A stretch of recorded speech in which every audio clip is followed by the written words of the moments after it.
You are now listening to the Here for the Truth podcast, hosted by Joel Rafidi and Yerasimos.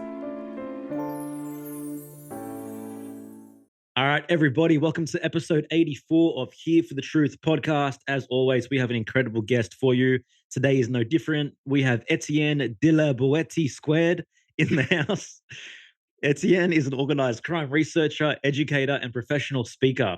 He's the author of Government, the Biggest Scam in History Exposed, where he makes the case that government is illegitimate, was never intended to protect life, liberty, and property, but has always been used by intergenerational organized crime to rob and enslave, and they have been getting away with it through a partnership with the media to widely control perception.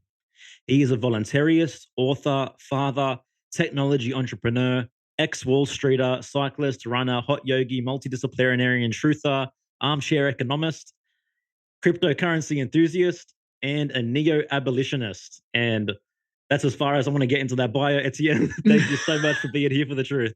It is great to be with you and with your audience. Oh, man. So just to kick this one off, could you give us a brief little history into your journey, how you began to open your own eyes to this, and what led you to really pursue this path of exposing the biggest scam in history? So years ago in my youth, I was a researcher at one of the big four think tanks in Washington, D.C., and I had access to a $3,000 a month LexisNexis terminal, and LexisNexis was kind of the internet before the internet. And here in the United States, there was a bombing of a federal building in Oklahoma City in I think it was 1993, and I began using my LexisNexis terminal to get the story that was coming out of Oklahoma City, and it was very, very different than the story that was coming out of the mainstream media. And so the alternative media and the local media were telling one story, the mainstream media was telling another. And so I began researching it with all of the tools that I had at my disposal working at a think tank. And I very quickly came to the understanding that FBI and ATF were behind this bombing known as the Oklahoma City bombing. And so to give your audience a little background, back then what was going on is that the ATF and the FBI had just been they just murdered 80 men, women, and children, assaulting a church in Texas, in Waco, Texas. And then the media helped cover that up. But people that were paying attention realized what was going on, and they're like, "Hey, the FBI and the ATF just murdered 80 men, women, and children at this church in Waco. We need to start organizing a militia, legal, lawful, constitutional militias."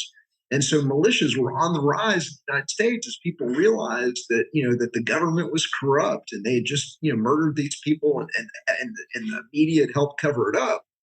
And so there was a growing militia movement. And so what I believe happened is they made a decision that they were going to tar this developing militia movement. They took a cheap special forces guy by the name of Timothy McVeigh. They had him go to some quote unquote patriot or white supremacist things, and then essentially blew up this federal building, a daycare center in the federal building, killing a number of different children. None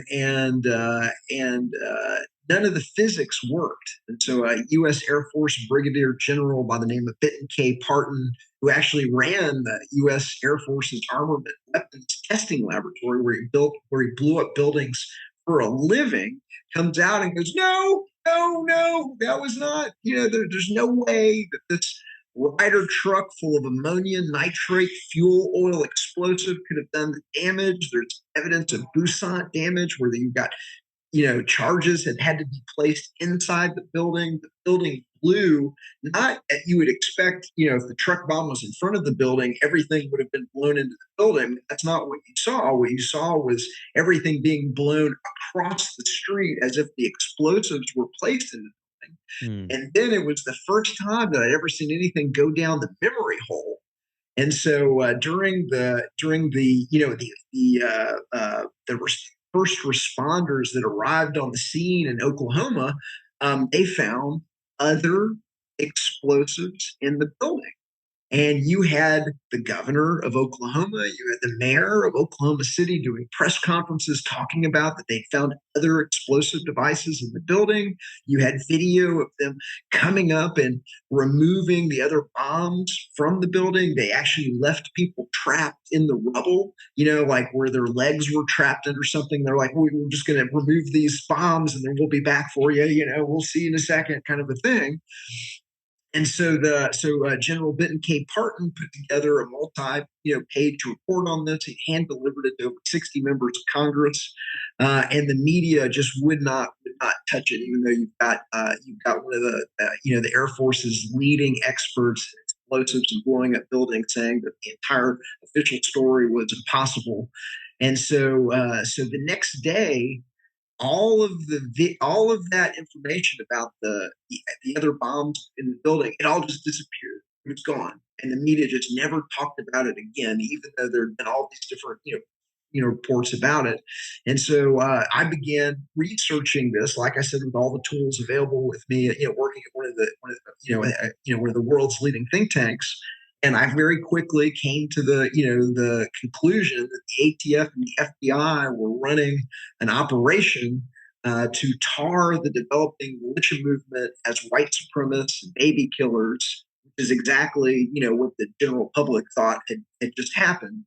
And so everything that I developed in my investigation eventually came out in something called the Oklahoma Independent Bombing Committee Investigation Committee, where a state representative, an elected state rep within Oklahoma, put together some of the leading citizens of Oklahoma City, and they did a very thorough investigation. They came to the conclusion that the government was behind it, and then everything that they developed and essentially echoing what I developed came out in an award-winning documentary called A Noble Lie.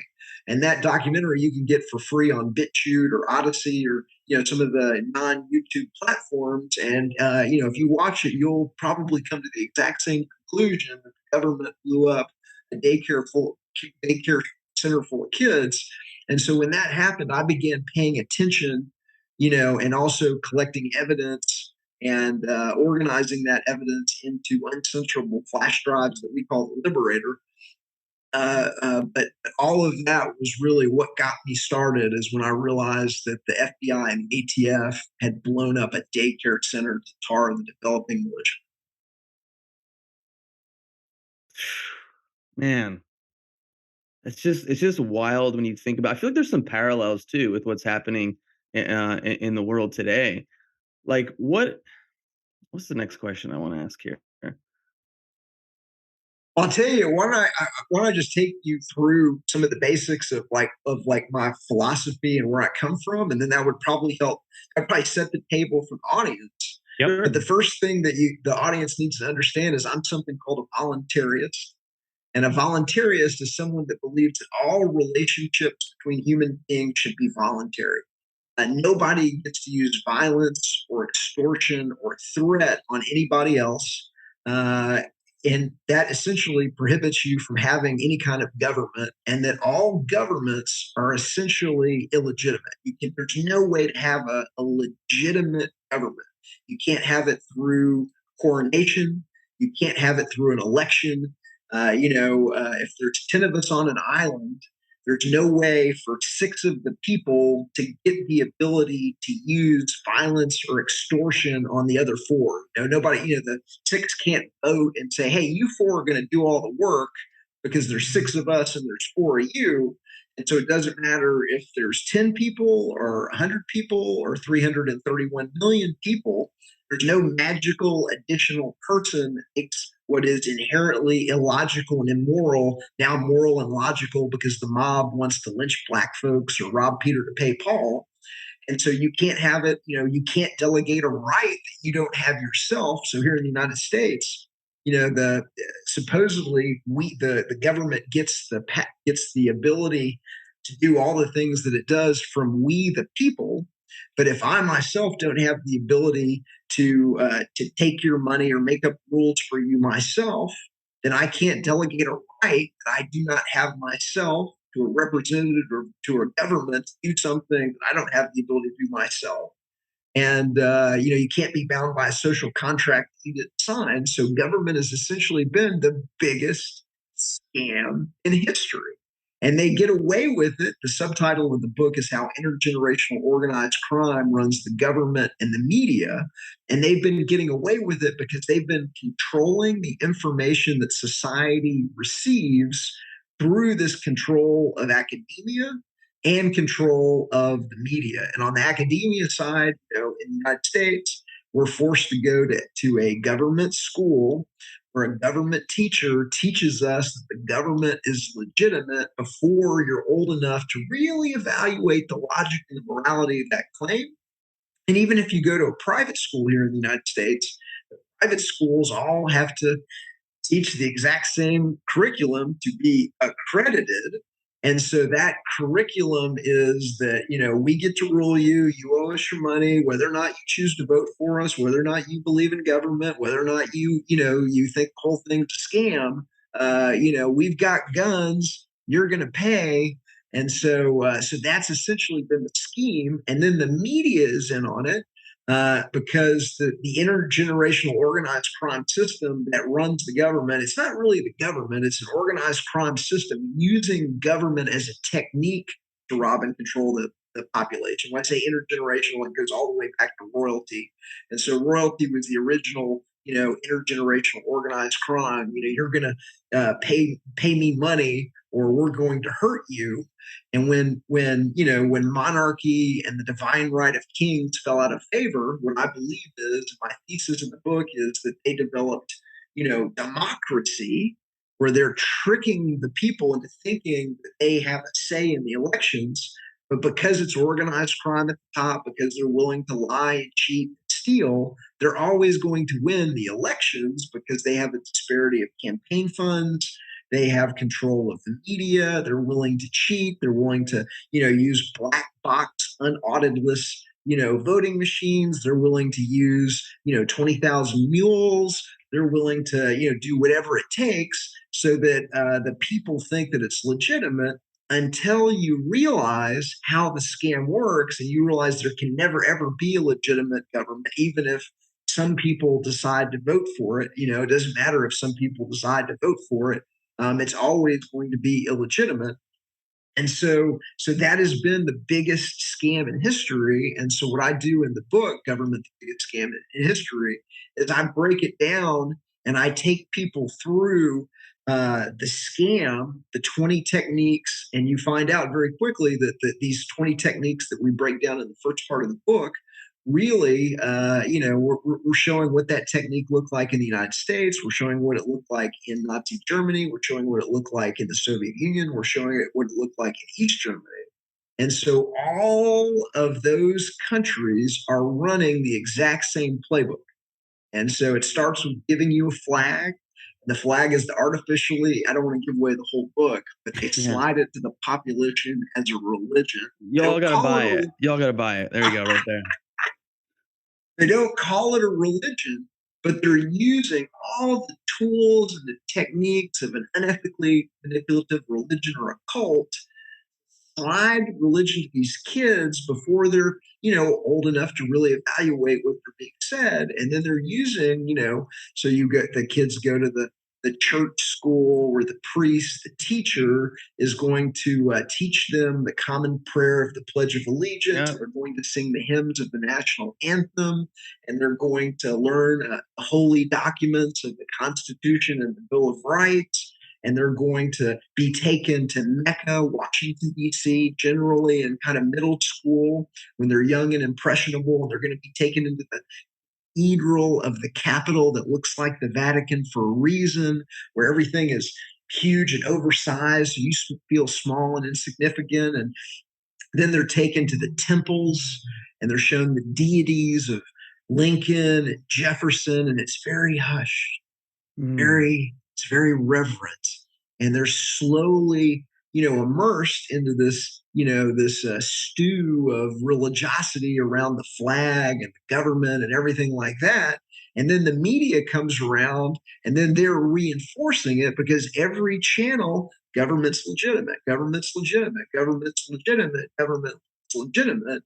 And not only is government legitimate, but they're using also little propaganda techniques. And so I break down in the book how the government is behind 800 plus movies, 1,000 plus television shows that we know of, where they're giving, the movies, military equipment in exchange for making the government look legitimate and cool. And they frequently have script control, and they're using techniques like anchoring and product placement of the flag.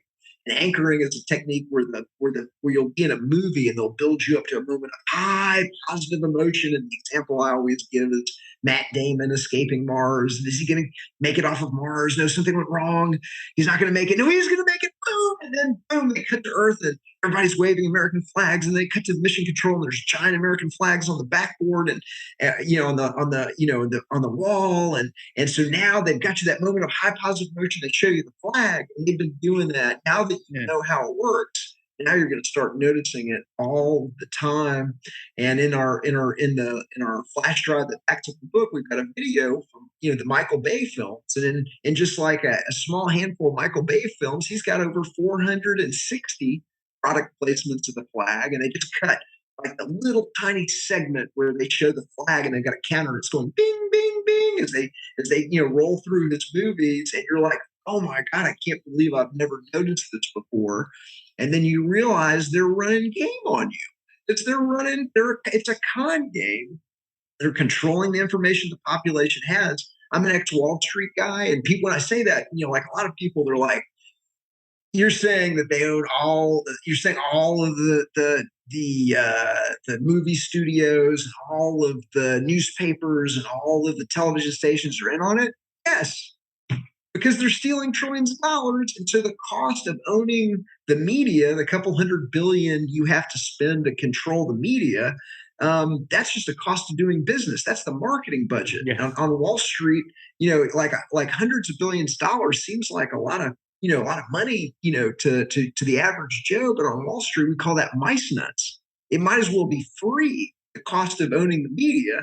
And so what you got is on the old media side, television and print and radio and newspapers and movie theaters and everything like that. You've got six monopoly media companies running hundreds and hundreds of subsidiaries. We break it down. We show you media ownership charts in the book. They're running hundreds of subsidiaries to give everybody the illusion that there's all these different information sources in society. And then on the new media side, internet, streaming, search, video sharing sites, et cetera, there's about 2 to 3 dozen sites that have been funded with kind of unlimited bankster capital, consolidate their own corner of the information food chain. And those companies are the ones that have been caught deplatforming authentic voices, demonetizing, the alternative media, de-indexing videos, shadow banning Twitter accounts. And so you got Google, Reddit, YouTube, Snopes, Meetup, Discuss that does comments on thousands of websites, Amazon Prime streaming, Netflix streaming, et cetera. So those movies that the government is paying Hollywood to make them look like government's legitimate, that's what you're seeing on Amazon Prime. That's what you're seeing on Netflix. And so the government's always the hero, whether it's, Tom Cruise as a CIA agent or as a government fighter pilot, or whether it's, the president of the United States saving the planet from invading aliens. The government's always the hero. And now that you understand that, now you're going to see it all the time, and you can't unsee it once you realize that this is going on. And so I'm trying to expose it in the book. I'm making it easy to understand in a picture book. Most people are visual learners. They come to insight much quicker. And so that's kind of what I'm about. And that probably sets the table for the rest of the discussion. Oh, yeah. Definitely sets the table. I think you put a few platters down as well. So I want to ask you this question. Okay, so the founding of America, how legitimate was that? Because for many people, that's the birthplace of freedom, of independence. For once, we were able to, wrench ourselves from communism and collectivism and things of that nature. So do you think all of that is is a continual part of the monarchy transforming itself to have control? Was it something that became corrupted over time? No, it was so again, you can never have a legitimate government. Yeah. And so just, for those, I mean, because I'm assuming we got an international audience, and for those that don't know the founding of the story of the founding of the United States, I'm going to give you the version you're not going to get in a government school. All right. Awesome. So there's about 3 million people living on this continent. Okay. And you get about 50, you get about 50 lawyers, politicians, and slave owners go into a room and they write down on a fancy piece of paper that they alone get to make up rules and steal the wealth of others. And then they have the newspapers proclaim that it's valid. And then they have an election where a couple hundred people vote. And then all of a sudden, everybody is required to pay taxes to these people that went into a room and wrote down that they're in charge of everything. And so the only reason anybody believes that that is legitimate, desirable, or necessary is because the government got to them when they were a kid before they were old enough to really, understand the morality and the logic of the claim. And I've got my favorite meme. I do a lot with memes in the book too, and it's got a little, it's got a picture of the signing of the Constitution, and Washington is pointing at the document, going, "Sign right here, where we give ourselves the ability to make up rules for everybody and steal the wealth of others." And so it's a joke. It's like if you didn't learn it as a kid, you wouldn't believe it. And again, it's completely illegitimate because again, they say that it came from the ability for the government to do everything it does came from we the people. Well, you can't delegate a right that you don't have yourself. So if the only people that were bound by the Constitution were the people that signed it. So you can't have a contract. I can't write up a contract and have all of my neighbors be a party to a contract that I wrote up and a couple of my friends signed. And so it's been a scam. It's been the biggest scam in history. And some some version of that scam was then used, on other countries. And so with Nazi Germany and the Soviet Union and East Germany, all of those were supposedly republics. All of those countries had constitutions. All of those countries had bills of rights. And so because it's an organized crime system, they don't care about the Constitution. They don't care. It's a joke to those that are in charge.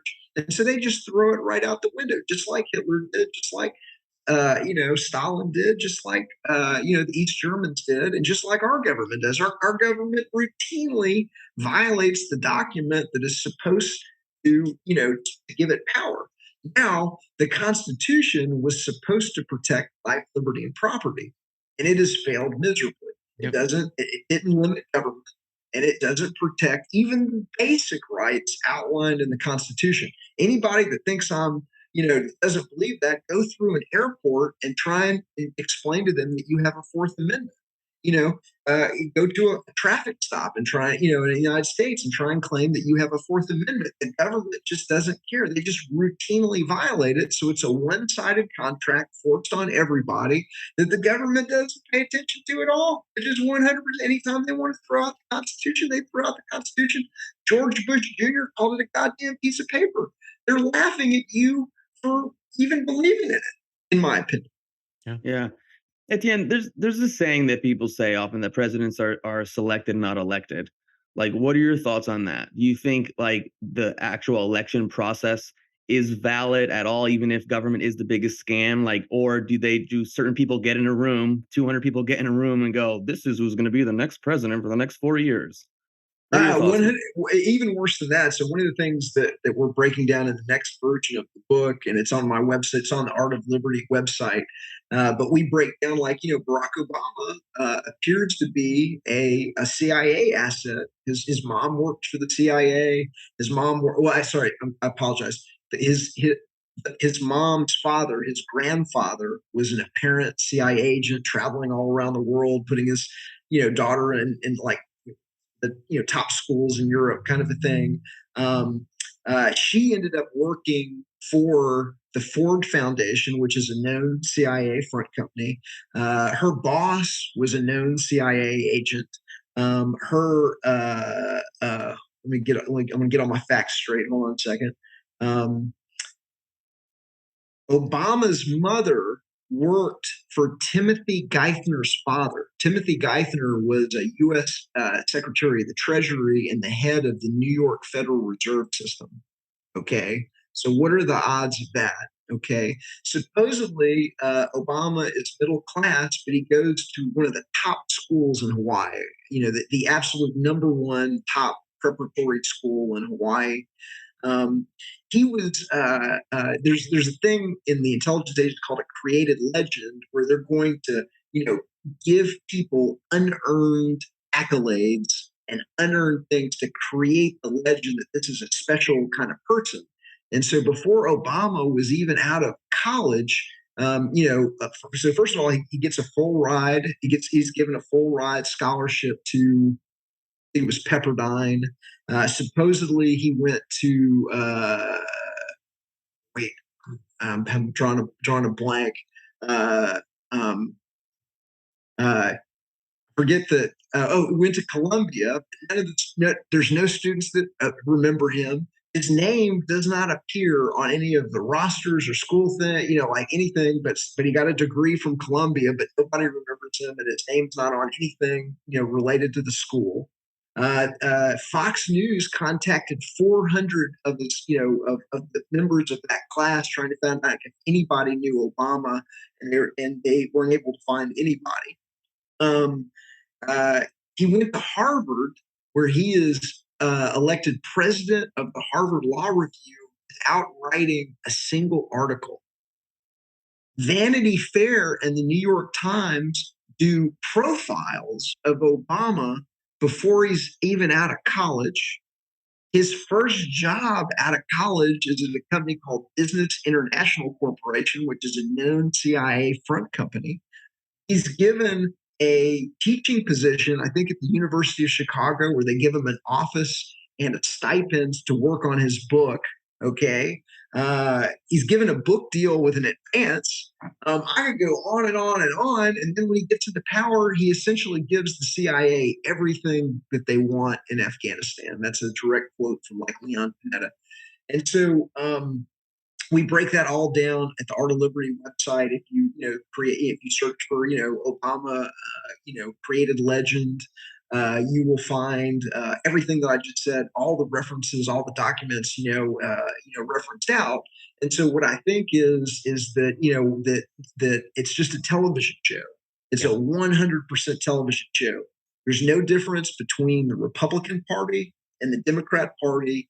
And when you see them all competing in the debates and everything like that, they're competing to see who can be CEO of Murder Incorporated and be the front man who can lie to the most convincingly, et cetera. And if you see them on that stage, they're already in on it to some degree or another. There's, a couple of exceptions every now and then that make it, but for the most part, they never make it past the kind of the first round of cuts.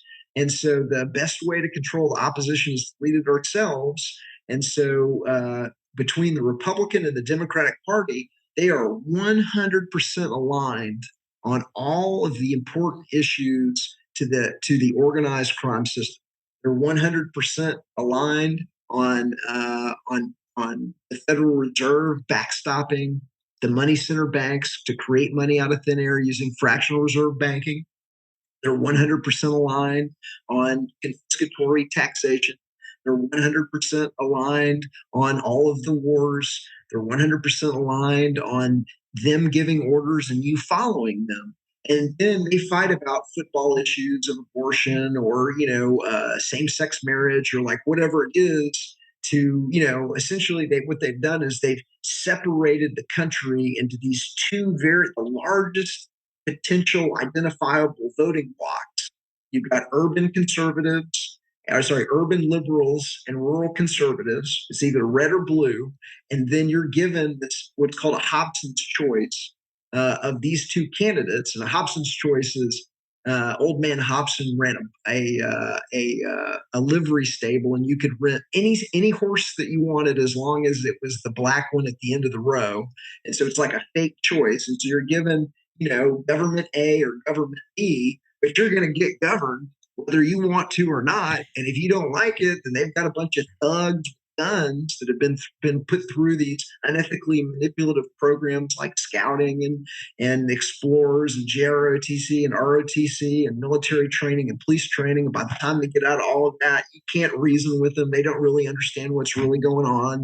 They've been just indoctrinated into this belief system, and they're willing to use violence on peaceful people for politicians. And so they'll kill you if you don't do what they say. And so that's the reality. We're being tax farmed for half of our labor and overt taxes, covert taxes, and inflation. And if you don't like it, they've got goons with guns that are going to deal with it. Yeah, it's pretty wild to me. Even if you just break down the meaning of the word or the etymology of the word government, I'm pretty sure, doesn't it just mean like government comes from gubernare, which is to control, and then mind is mente, the mind. Correct. So control the mind. Exactly. Am I Control accurate the with mind. that? Yeah, and entertainment, by the way, because it's the government and the media working together. Entertainment is to enter. Tain means to hold or possess, and mente is the mind. So entertainment is to enter your mind and hold it and possess it long enough to propagandize you or show you a commercial or product place the flag or use anchoring or whatever it is, or just distract you from understanding what's really going on in the world. I don't know if like right now what's going on right now is there's a HBO docu-series called The Anarchists. Okay, and by the way, I'm gonna tell your audience the big secret. Voluntaryism is the rebranding of anarchy. And anarchy doesn't mean no rules. Anarchy means no rulers. But because the rulers don't want the population to know that there's an option on the menu called no rulers, they've changed the word for no rulers to mean chaos and dystopia. And in the book, I actually break down how they've changed the dictionary over time. I show you the 1827 definition of anarchy from the Webster's dictionary, and then I compare it with the modern definition of anarchy from the Merriam-Webster's dictionary, so you can see how the word has been changed to chaos and dystopia. And then I break down who owns the dictionary.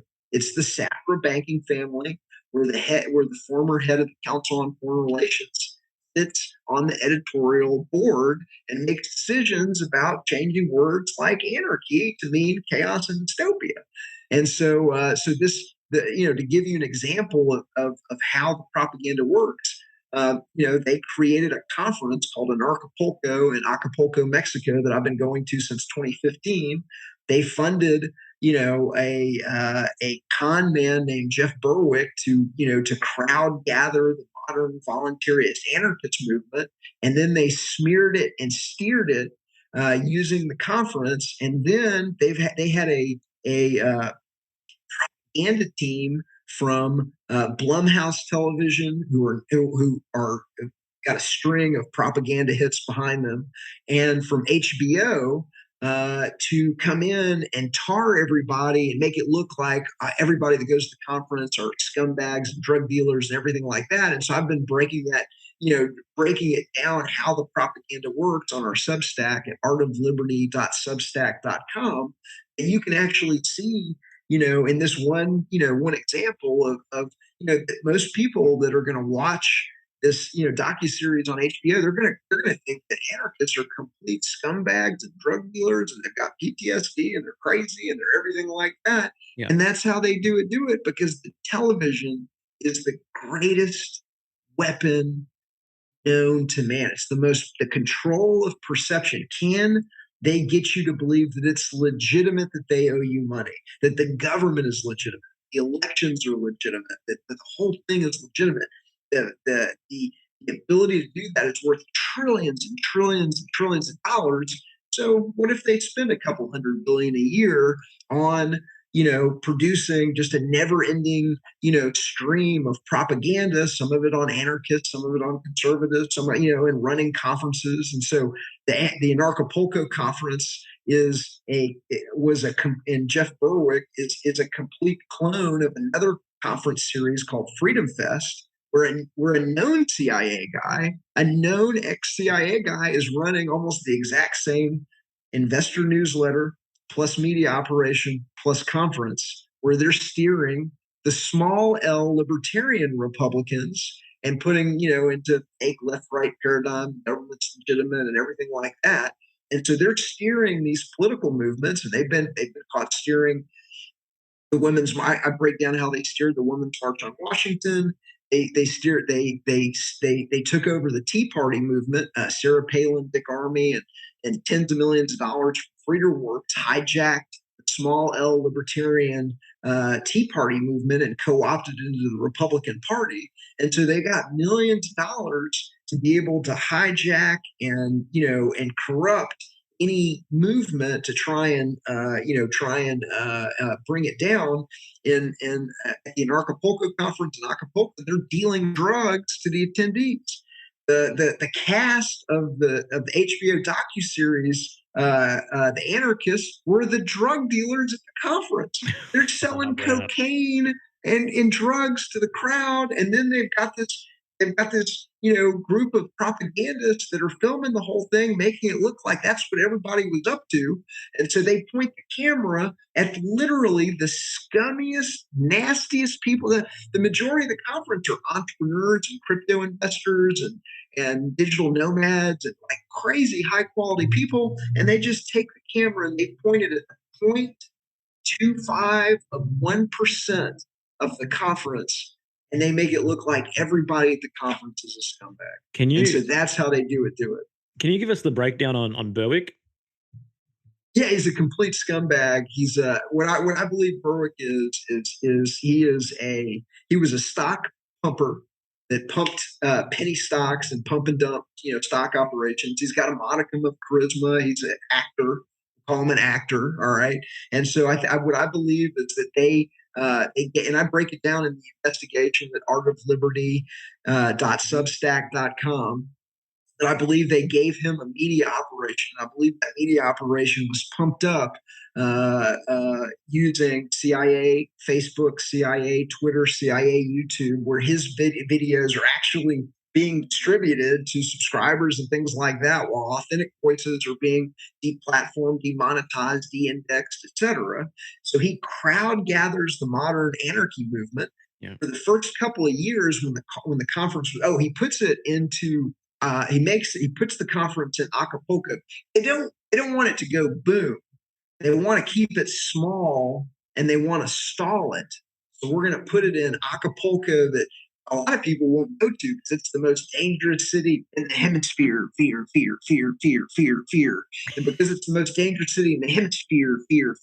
Nobody, a lot of people won't even go to, Mexico or Acapulco. It seems so dangerous and everything.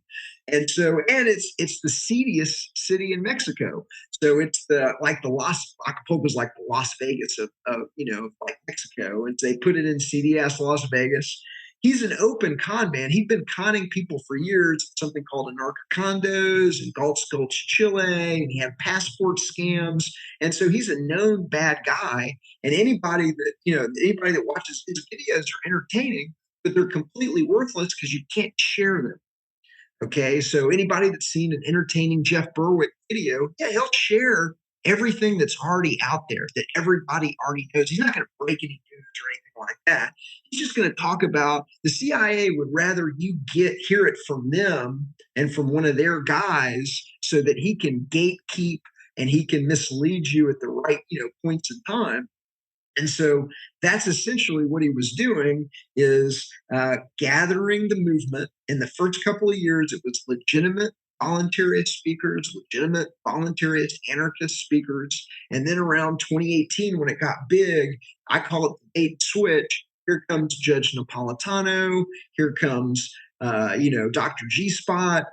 The content changes. A lot of some of the anarchy is still there, but they're now running 5 different stages. And so the chances of you walking into one of the stages and actually getting anything of value about anarchy or what's really going on in the world went down dramatically. At the same time, the level of BS, seediness went up. They were doing ayahuasca ceremonies for 50 plus people, which is horrible. I mean, that's just absolutely ridiculous. They're dealing drugs to the crowd. They're promoting controlled opposition voices while minimizing the authentic voices. They're doing things like they were trying to charge us $10,000 to have a table. So I was a speaker. The only reason they let me on the main stage was because that book was the best-selling book at Anarchapulco in 2018 and 2019. And so it would have looked suspicious if they hadn't made me a main stage speaker. But like that's very, very rare for like an authentic voice to get up. Once they'd kind of done the bait and switch, they brought in a White House connected, PR person by the name of Jessica Kill that's got Facebook photos of her with the Obamas, her with Joe Biden and other people like that. And she just runs the conference into the ground. I think they threw it away. I think they got to the point where they couldn't steer it. And so I don't know if your audience is familiar with Occupy Wall Street, but that was another, intelligence agency, front group to try and steer, a political movement. And then once they couldn't steer it, they just threw it in the trash can. And so in one night, Occupy Wall Street movement, the Department of Justice with around 20 different local police forces around the country working in unison in one night, they came and they scooped up Occupy Wall Street movement and they threw it into the trash can. When I say they threw it in the trash can, in some cities they had bulldozers that came up and just scooped up the tents and the backpacks and anything that the people left as they're running away from the police with their tear gas and whatever, and they just threw it all into the trash can. And I think once they realized they couldn't steer the conference because people like me and other authentic voices were being effective with the crowd. We're getting the message out. We're getting the book out. We're getting the flash drives out with all the evidence of government criminality. Once they realized that they're not going to be able to steer this because we're just too smart for them, they just and we were onto them, and like it was getting out that this is a controlled opposition operation. Lots of people were talking about it. Nobody trusted Berwick. Everybody realized that he was a scumbag, and so they just essentially threw it away. And now there's the carcass of Anarchapulco lives on, and they're fleecing they're fleecing the audience and still running the same game. But now there's only 100 people there last year, and they charged them $1,200 and just ripped them off. And so that's really the name of the game, and how they do it. Wow. Incredible, man. So where can people go to for authentic anarchy moving forward? Artofliberty.org or government-scam.com. But there are, some of my favorite voluntarists are James Corbett, Larkin Rhodes, Tragedy and Hope, run by Richard Grove, who also runs Autonomy, which is a great way to to kind of unlearn everything that you did. It's an online course that that has been very, very successful for like 7 or 8 seasons. And so there's a lot of legitimate voices out there, but if you see it being pumped by Jeff Berwick, then you can't trust it at all because again, you can find out my complete breakdown of how the scam works at artofliberty.substack.com. Etienne, I love everything you're talking about, and I'm all about no masters above, no slaves below. But like, what do you say to someone who goes, look, there are evil people out there. There are people who take advantage. Who's going to what's your ideal society? What does it look like? And then what do you do with people who, let's say, are psychopathic or who aren't going to be able to, live an ethical life? So it's a great question, and the big secret, and one of kind of the good news message of the book is really voluntarism.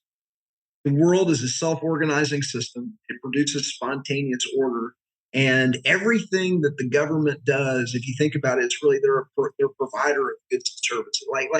There's besides the redistribution, but the overwhelming thing that the government does is provide services, whether that service is armed protective services that they call the police, dispute resolution that they call the courts, the postal service, Amtrak, air traffic control, charity, all the things that the government does would be better done faster, cheaper, better by the free market, by mutual aid societies, by real charity, by nonprofits.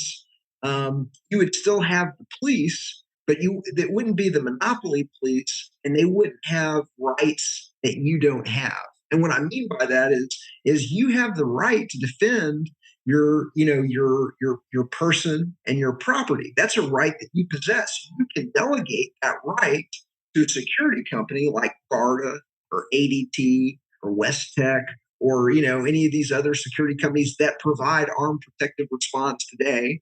And you can call them just like you'd call 911, and a guy with a gun, training, and in a vehicle and everything shows up just like it would today. But that guy, and it would probably cost you less money overall. It'd probably be $50 a month, and it would probably come with an alarm system. And you know what I'm talking about, like alarm system monitoring and the things that the private security companies do that the government doesn't do. Okay, better. So you're already getting like more benefits and features and things like that from the private, private companies. And so, but when that guy shows up, he doesn't have rights that you don't have. He can't arrest your neighbor for smoking a plant. If you're having a poker game at your house, he can't kick in the door and arrest everybody for gambling like the police do regularly here in the United States, or they catch you having a poker game, something like that. It can only protect life, liberty, and property, and that makes sense. Like that's logical, right? Yeah. And if they're rude to you, boom, you fire them. You're like, I'm going with Garda. I'm moving. I'm like your guard, your security guard, was rude and disrespectful to me. I'm no longer using your services, and so that market dynamic is going to produce a better outcome. If you had ADT and West Tech and Garda competing for who got more restitution, competing for who better protected, neighborhoods, where you could see the reviews on Yelp and see, where they're falling down or whatever. If you had that market dynamic, you're going to get a better outcome. Now, most people have never, ever, ever, ever, ever, ever thought about it. And the government school is not going to tell you that the world is a self-organizing place that produces spontaneous order and that the market can satisfy all these things. But, as another example, Canada, they privatized air traffic control. There's no planes dropping out of the sky in Canada. Amtrak loses money every single year. They've lost so much money. The think tank that I used to work at, did a study on Amtrak years ago. This was 2 decades ago at least, and they figured out it would actually be cheaper to shut down Amtrak and buy every single person that uses Amtrak a coach class airline ticket to their destination. The government would save money shutting down Amtrak and buying every single person that uses it a coach class ticket on an airliner to the destination versus the government running Amtrak.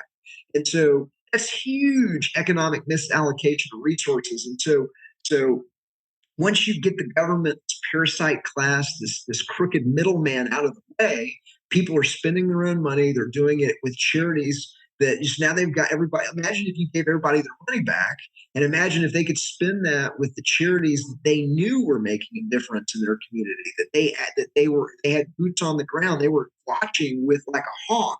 You're going to get better outcomes by spending less money.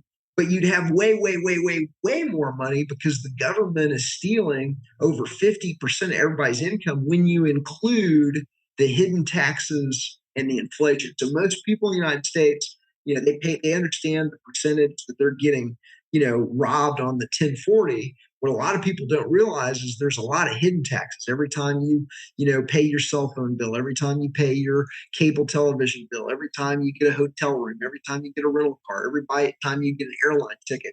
I bought an airline ticket to London a couple of years ago. The ticket itself was $400. It was a $1,200 ticket. The ticket itself was $400, and it was $800 in taxes and landing fees and things like that. And so, every time you get a beer, it just goes on and on and on. And then there's the tax of inflation, which is, stealing the value out of everybody else's money when they let these banks create money out of thin air, the banks creating money out of thin air, that's where they got the money to buy up the media. The first thing the banks bought was they bought up the media. It's the banks at the top of the pyramid. And the first thing they did when they got the ability to create money out of thin air using fractional reserve banking is they bought up the media, so the media wouldn't tell you what's going on and why your dollar is really losing value. Mm. It's Oh, just so wild yeah. when you think about the whole thing. I just want to maybe get into, you talk about intergenerational organized crime, and so where do all these different organizations, like, where do they find people to to to be good loyal soldiers? You have organizations that people talk about within different truth conspiracy circles, like the Trilateral Commission, the Council on Foreign Relations, the Bilderberg Group. Like, is it just all these people that are part of these orgs, and then they're hiring each other and they're putting people in place, and then there's a top down thing where people are just doing what they need to do? Like, can you talk about how this whole crime syndicate works? Yeah, sure. So first of all, this has been going on for a long time. Yeah. In a lot of cases, it's the family business. Hmm. Okay, you take a look at the Bush family. Starting with like Prescott Bush, who was a senator in the United States, and then you had George Bush Sr., who was a representative, head of the CIA, and president, and then you had George Bush Jr., who was president of the United States. Again, and if you like, even if you just take a look at kind of the modern history, you had 4 years. You had Bush Senior as the head of the secret police. I mean, the CIA. It's funny how when you call it the secret police, like they do in the Soviet Union, like makes sense of how all the system works.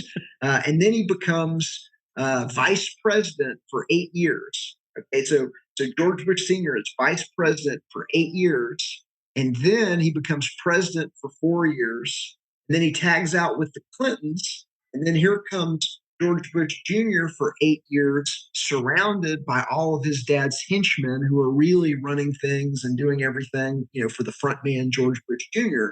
So that is a long, long time of control. And so there are secret societies. And so Bush Sr. was a member of Skull and Bones. Bush Jr. is a member of Skull and Bones. Skull and Bones is the Russell Trust, it's the old opium dealers. And so that the money that they left to Yale University and to Skull and Bones is money from people willing to slave people up using narcotics. Okay, so criminals left this money, and then you take a look at that, at where the members of Skull and Bones end up. They all end up in the government. They all end up at these cartel companies, etc. There's another feeder program called the Rhodes Scholars. Cecil Rhodes was a diamond magnate in Africa for the Rothschild family. He was running diamond mines in Africa. He left a will the size of a small book, and he left enough money to essentially control things for years on end. And they've got a scholarship program called the Rhodes Scholarship, where they identify people that have potential, and they invest in them, and they bring them up in the program. There's the council. There's four major organizations. There's the Council on Foreign Relations, the Trilateral Commission, and the Bilderberg Group, and the World Economic Forum. Mm. And so the World Economic Forum is what I believe is organizing the companies that have been stolen through fractional reserve banking. So the banks are at the top of the pyramid.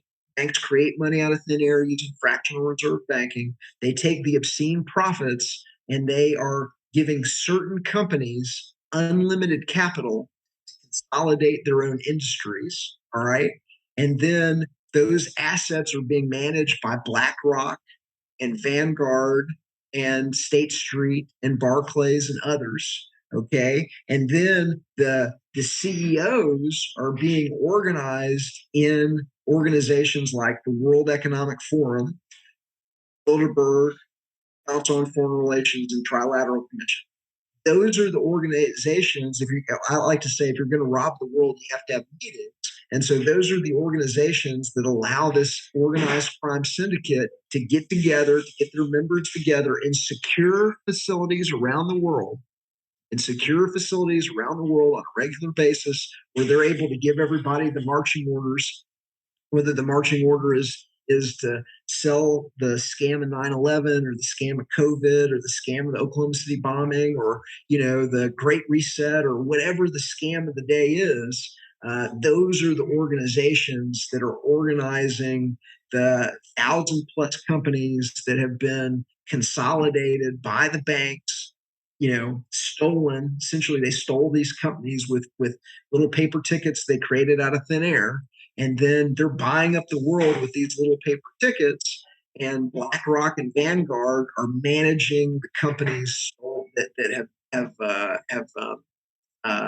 been bought up by the banks. Wow. Where does Trump fit in this picture? He's a television show. He's an actor. So it's a puppet show, and he is one of the puppets. And the fact that he went along with COVID, and the fact that he's going along with fractional reserve banking and confiscatory taxation and warfare, continued warfare. He's 100%, kind of in on it. He put Goldman Sachs at Treasury. You take a look at his cabinet; it's full of of World Economic Forum people. His daughter's part of the World Economic Forum. He's 100% in on it. He's just acting. He's an actor. He's an entertainer. He's, and everybody they get everybody fighting over, this candidate or that candidate. And, and it's, if you think about it, the Republicans say, hey, elect my guy and he's going to rob everybody and he's going to put these policies into place. And the Democrats are like, no, elect my guy and he's going to rob everybody and he's going to put these policies into place. And it's really only voluntarists that are like, hey, let's not rob anybody. Government's a dumb idea. The world's a self-organizing system. It produces spontaneous order. Everything the government does would be done better, faster, cheaper by the private market and free enterprise and mutual aid societies and nonprofits and charities and things like that. We don't need government at all. And so that's your choice. That, by the way, I like to call voluntarism the only ism that is fair for everybody. So every other ism, socialism, communism, democratic republicanism, there's a ruling class that has rights that you don't. Where they got them, nobody knows. Okay, it has rights that you don't. They get to give orders. They get to use violence. They get to use extortion on everybody else. The only ism that's fair for everybody is voluntarism. Nobody gets the ring of power. Nobody has rights that other people don't. There's, nobody gets to use violence or extortion on anybody else. Everything that needs to be done can be done voluntarily through these civic organizations and mutual aid societies. And so really it's the only ism that's fair for everybody, which is why they want to make it look seedy and nasty and everything like that. What about capitalism? So when I say like capitalism is kind of a loaded term because everybody has in its true sense. My version of capitalism is a free market. Yeah. Where everybody where nobody has rights that other people don't, and that every exchange that's made in a free market benefits both parties, or you wouldn't do it.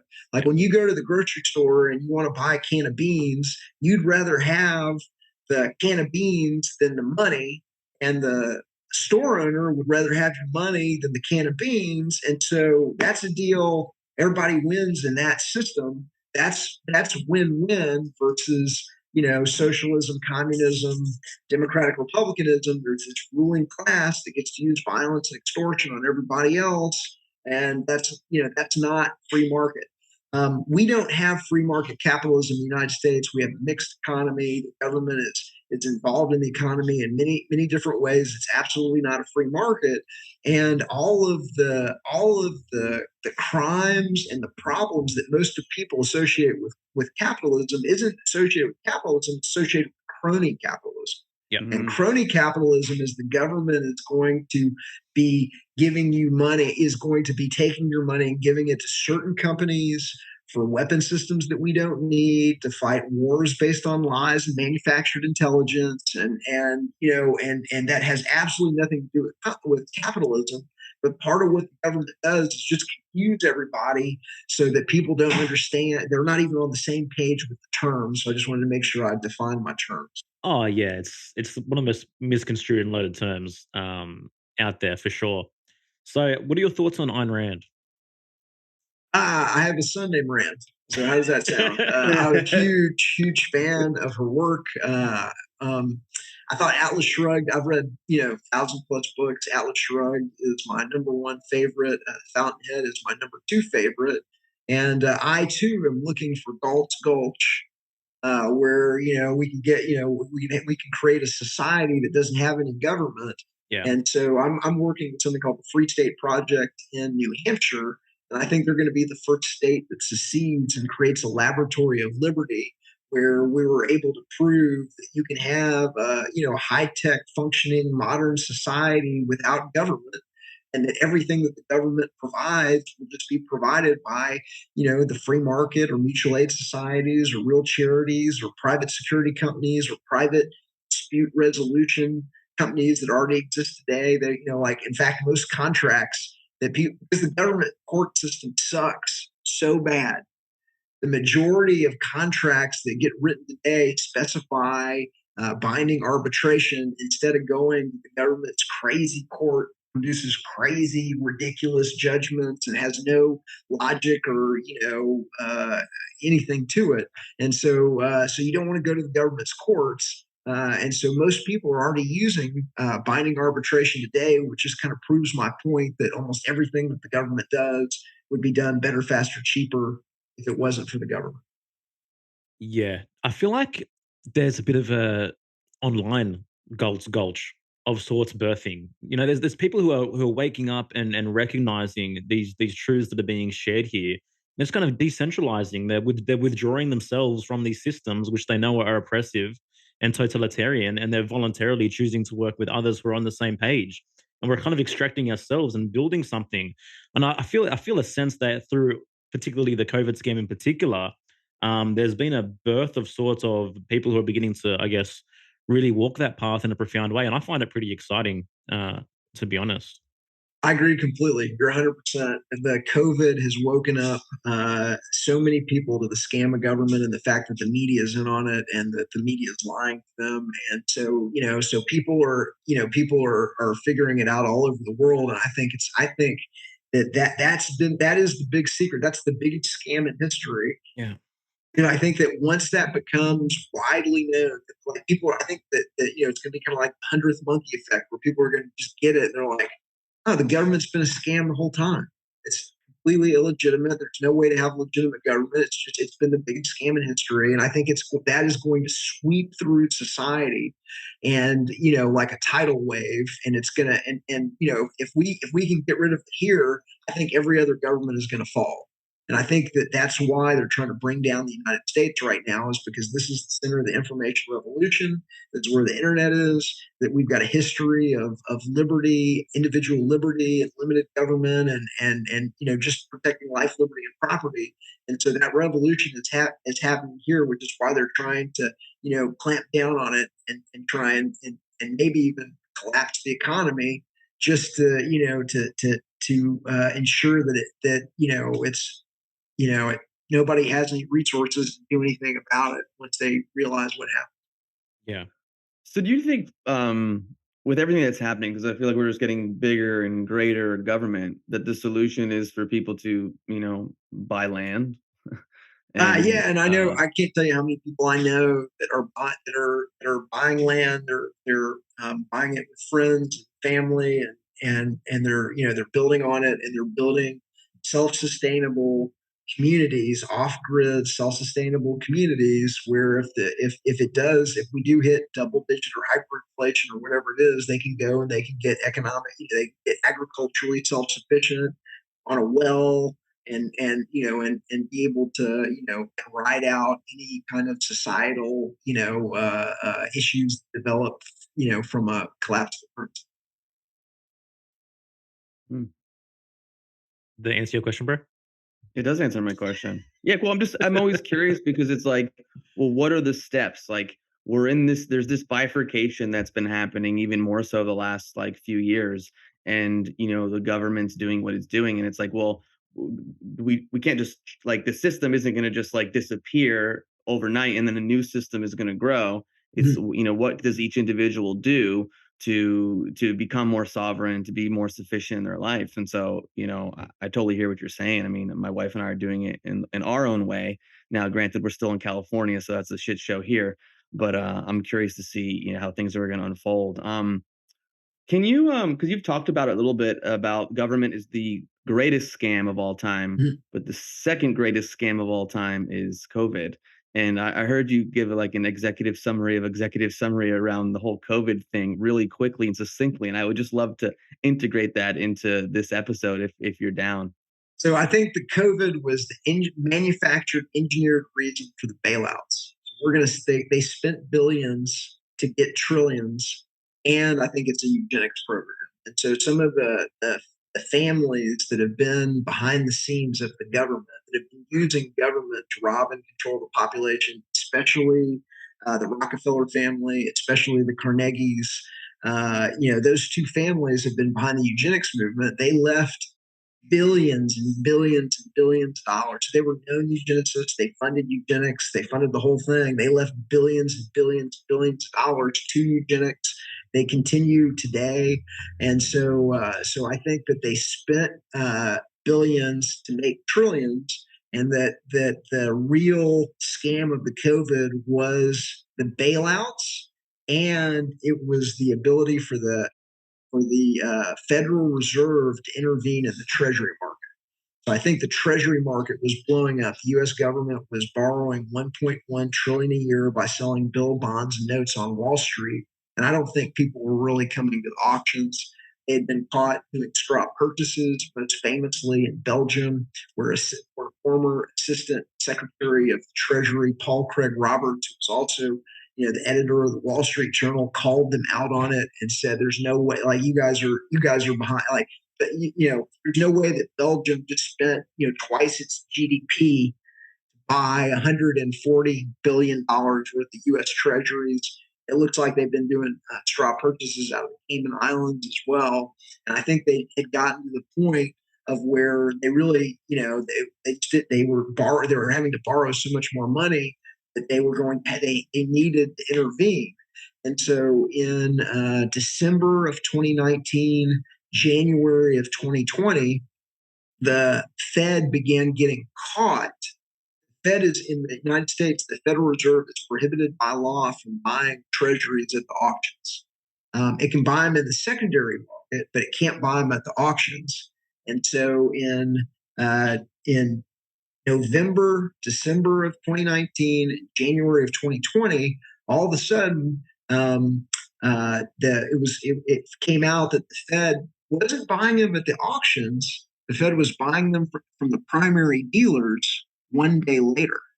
And so, because these bills, bonds, and notes have something called a CUSIP number, attached to it, and you can follow where they get traded and who owns it, whatever. A lot of the sites like Zero Hedge, ChrisMartenson.com began, publishing articles about why is the Fed buying billions and billions of dollars worth of bonds one day after the auction from the Treasury market, from the primary dealers. And so I think the COVID was the engineered reason why see, normally we don't intervene in the Treasury market, but who knew that we were going to have this pandemic? So that's why the Fed's got to spend $80 billion a month, okay, intervening in the Treasury markets, buying U.S. Treasuries. And so I think those were the two scams. We're going to hand out trillions in bailouts, and we're going to allow the Fed to intervene in the Treasury markets because of this act of God pandemic that nobody could have seen coming. I hear you, man. Etienne, thank you so much for your time. Guys, go get the book, Government, the Biggest Scam in History Exposed. I'm going to put all his links in the show notes and the brief just below. Do you have a final message for our audience before you bounce on this one? Yeah. So even, if voluntarism seems scary, take a look at it and really think about it, and and ask yourself, you know, could there be a way of organizing society without government, and really try and understand the market mechanisms, the capital creation, the invisible hand, the things that spontaneous order, and really understand that there's market dynamics that would give you every single thing that you want from government except redistribution. You can't rob Peter to pay Paul because that's immoral. But I assure you that there are market mechanisms that would provide everything that you want, from courts to armed protective services to air traffic control, which is already privatized in Canada. That's the big secret. We don't need government, and you can find out more at artofliberty.org or government-scam.com. Legend. Thanks, Amazing, man. Etienne. Yeah, keep doing your thing. We all appreciate it. You Yeah, guys thank too, you man. so much, We're Etienne, all going to man. win it together, man. We're all going to punch it across the line together. It is a group effort, and thank you for what you guys do as well. Yeah, Oh, yeah, man. there's- It's exciting times, man. All the best to you. Thank you. So We're much going to win momentum. this thing. Wow, what an absolutely incredible conversation. This is my thoughts on this though. Like the masses, in my view, are they ready for voluntarism? Because haven't most people been brainwashed with this aversion to responsibility? I mean, I think they definitely have, That's what's kind of when I was going into that question around like, we have people who like they're out of a certain psychology, like are they ready for this? Could they get behind this idea? I mean, it is, I agree with him, the society is self-organizing. How does that self-organization look? And what are some of the growing pains and obstacles that you're gonna have to go through? That's a whole nother thing. But I think a lot of people are not ready for this the level of responsibility that comes with being a voluntarist and creating a life of true freedom and personal responsibility. Yeah, which is also why I think Rand was incredibly on point. Because I think what's happening now is that the individuals are waking up, that are willing to claim full responsibility, are willing to build independence and self-reliance. They are kind of extricating themselves and building their own kind of quote unquote utopia, their own society where things are done based on voluntary exchange, without the oppressive government. And I think as the few within the masses begin to wake up, eventually they're just going to find themselves bridging into this new arena, which is birthing. And to me, this is absolutely the solution. And this path is possible and available to every single human being that's listening. And part of the core reason that we built Here for the Truth in the first place is because that's exactly what we're here for. We realize that these systems do not serve us on any level. We realize there's this incredible oppression going on. So, what is the path that we want to walk? How can we maintain that authenticity within this corruption, within this culture? And it's just incredible to see that just 84 episodes later, as you walk that path, you begin to form a bigger picture. Optimism definitely grows.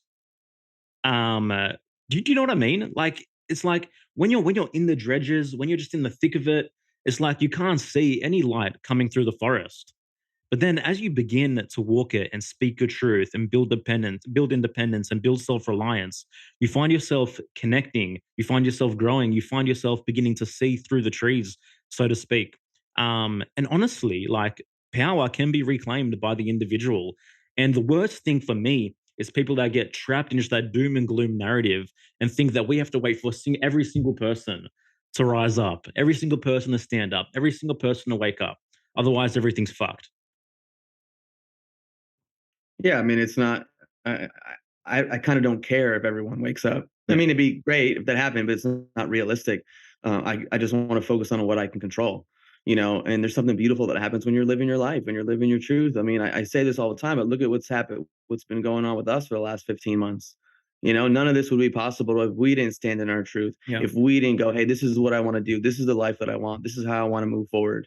And so it is. Everything is possible when you align with these values. Yeah. And it's excuse me, and it's yeah. I got a little scratch in my throat.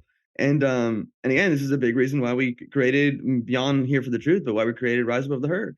We really wanted to create a platform and a program to support people with some of the knowledge from some of the great minds to help them take full responsibility and to build self-reliance and to have the confidence to move forward. Yeah. And the thing is, unless you decondition, unless you deprogram from the truth about selfishness, capitalism, collectivism, etc., how are you going to have the psychological fortitude to actually see the path, to actually know which way to walk, and to know that you're capable of it as well? Because we've been so conditioned to even just purely around capitalism that we have no idea what it means to trade value for value. We think that everything's corrupt. We think that everything's crony. We think that anyone that builds themselves up and creates a value, many people, not everyone, there's a level of corruption involved in that. And we really need to begin to reclaim what these words mean and to be empowered by these systems that are possible and available to us. So that's it from us, guys. If you're interested in that deconditioning process and beginning to build sovereignty and independence and develop the real psychological foundation with the knowledge from some of the great masters of the past who have built these tenets for us, then yeah, Rise Above the Herd is absolutely an option and available, and reach out at any time. You can find everything you need to know at riseabovetheherd.co. Thank you so much for listening. As always, we appreciate every single one of you for the ongoing support. We're not on DoucheTube anymore. Our videos are mainly going to be hosted on our website. We may consider jumping to another platform as well. Other than that, please rate, review, subscribe, and much love. We'll see you next time. Smoking mirrors, I'm seeing through the illusion. Waking up in a time, they think you're in a delusion. Somebody set the alarms, cause they be too busy snoozing. I'm in a DeLorean. Fast forward in evolution to a place where we can share our confusions. Yeah, 450 BC, I'm sharing tea with confusion.